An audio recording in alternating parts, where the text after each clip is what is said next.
Hello everyone, एक बार फिर से आप सभी का स्वागत है। इस वीडियो में मैं चर्चा करूंगी 498 से संबंधित।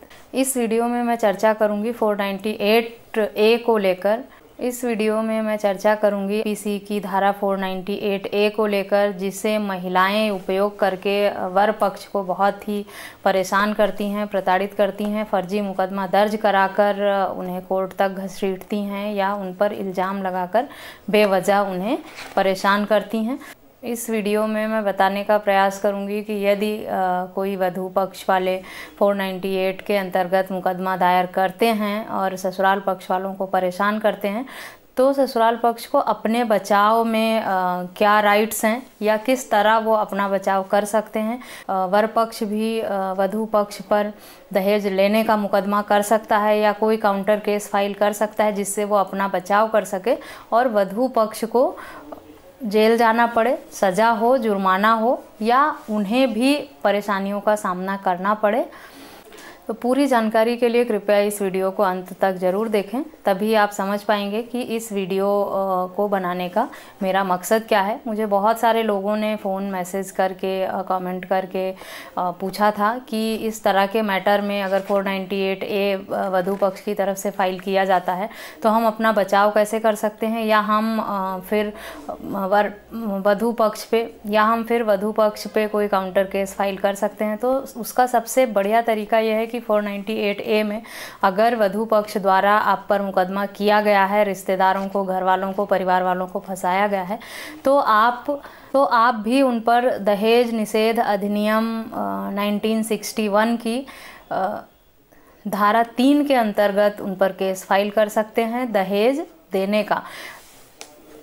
अगर वधू पक्ष ने अपनी शिकायत में या एफआईआर में ये मेंशन किया है कि उन्होंने आपको दहेज दिया, कई बार दहेज की मांग की गई, शादी में भी, शादी से पहले भी मांग की गई थी, जिसमें कुछ हद तक उन्होंने वर पक्ष की मांगें पूरी भी की, तो बस इतना ही काफ़ी है उन पर काउंटर केस करने के लिए, उन पर वापस मुकदमा करने के लिए। अगर आपने दहेज निषेध अधिनियम 1961 की धारा 3 के अंतर्गत ये प्रूफ कर दिया कि उन्होंने दहेज दिया भी था या उन्होंने खुद लिखा है शिकायत में कि इनकी मांग पर हमने ये दहेज दिया था, बाद में इन्होंने और मांग की, जिस तरह से इनकी डिमांड बढ़ती गई और अब हम परेशान हो गए हैं, अब हम इन्हें और भी दहेज या पैसा या जो भी इनकी मांग है वो नहीं दे सकते, हम पहले ही बहुत कुछ दे चुके हैं। तो जिस तरह दहेज लेना जुर्म है, उसी तरह दहेज देना भी जुर्म है।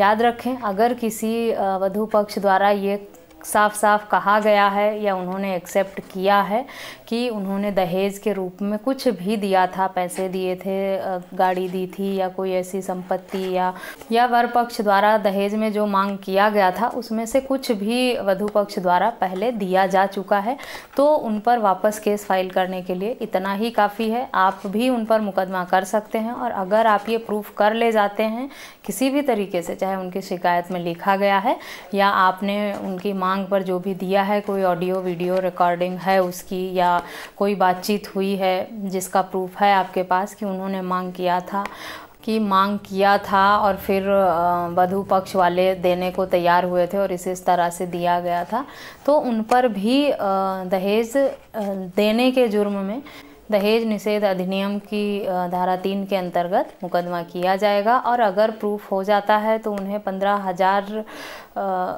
का जुर्माना और 5 साल तक की जेल हो सकती है, या जुर्माना और सज़ा जो भी है वो माननीय न्यायालय पर निर्भर करता है कि वो इस वाद में कितना जुर्माना या कितनी सज़ा को सही समझते हैं, उस हिसाब से दिया जाएगा। लेकिन अधिकतम 5 साल की सज़ा और कम से कम 15,000 तक का जुर्माने का प्रावधान है। इस वीडियो को बनाने का मेरा मकसद सिर्फ इतना ही था कि जो लोग दहेज के मुकदमे से परेशान हैं वो अपने बचाव में अगर ये प्रूफ कर सकते हैं कि वधू पक्ष द्वारा दहेज दिया भी गया था और ये साबित कर ले जाते हैं तो वो अपना बचाव कर सकते हैं। साथ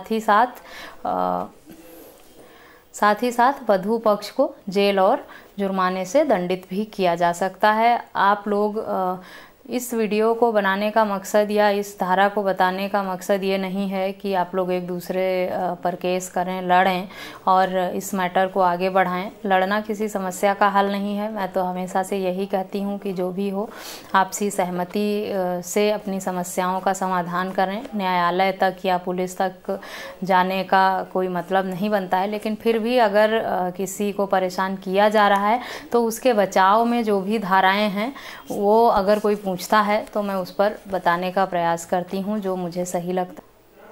सभी अंत में आप सभी से अनुरोध करना चाहूँगी कि दहेज देना और लेना दोनों ही कानूनन जुर्म है, अपराध की श्रेणी में आता है, जिसके लिए कठोर दंड का प्रावधान दिया गया है हमारे संविधान में। यदि कोई व्यक्ति दहेज देता हुआ या लेता हुआ पाया जाता है तो न्यायालय द्वारा उसे कठोर कारावास और जुर्माने से दंडित किया जाता है।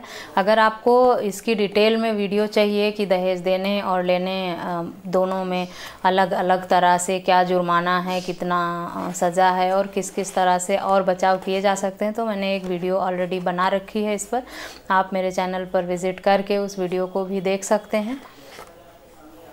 सभी लड़की के माँ बाप से, वधू पक्ष से ये रिक्वेस्ट करूँगी मैं कि वो दहेज मांगने वाले परिवार के घर अपनी बेटी की शादी कभी भी ना करें, क्योंकि दहेज मांगने वालों का कभी अंत नहीं होता। आज वो कुछ मांगते हैं और आपको लगता है कि इतना देकर आप बच जाएंगे, तो आप गलत सोच रहे हैं। जो भी दहेज की मांग करे उसके घर आप कभी शादी ना करें, क्योंकि ऐसा करके आप अपनी बेटी का घर बसा नहीं रहे हैं, ना उसे कोई खुशी दे रहे हैं आज, बल्कि एक समाज में एक पनपते हुए अपराध को बढ़ावा दे रहे हैं, जिसकी सज़ा आपकी बेटी और आप भी बाद में भुगतते हैं। इसीलिए बचाव रखें, सुरक्षित रहें। अगर कोई इस तरह की मांग करे तो उसकी पुलिस में कंप्लेन कर सकते हैं, शिकायत कर सकते हैं। आप इसके खिलाफ़ आवाज़ उठाएं, कानून में जो प्रावधान है उसका उपयोग करें।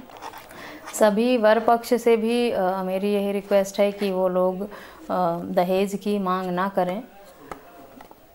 दुल्हन ही दहेज है, ये टैगलाइन सबने काफ़ी पढ़ा और सुना है और काफ़ी प्रचलित भी है। आप लोग अंत में वर वधू दोनों पक्ष से मैं यही रिक्वेस्ट करूंगी कि ना तो दहेज लें ना दें।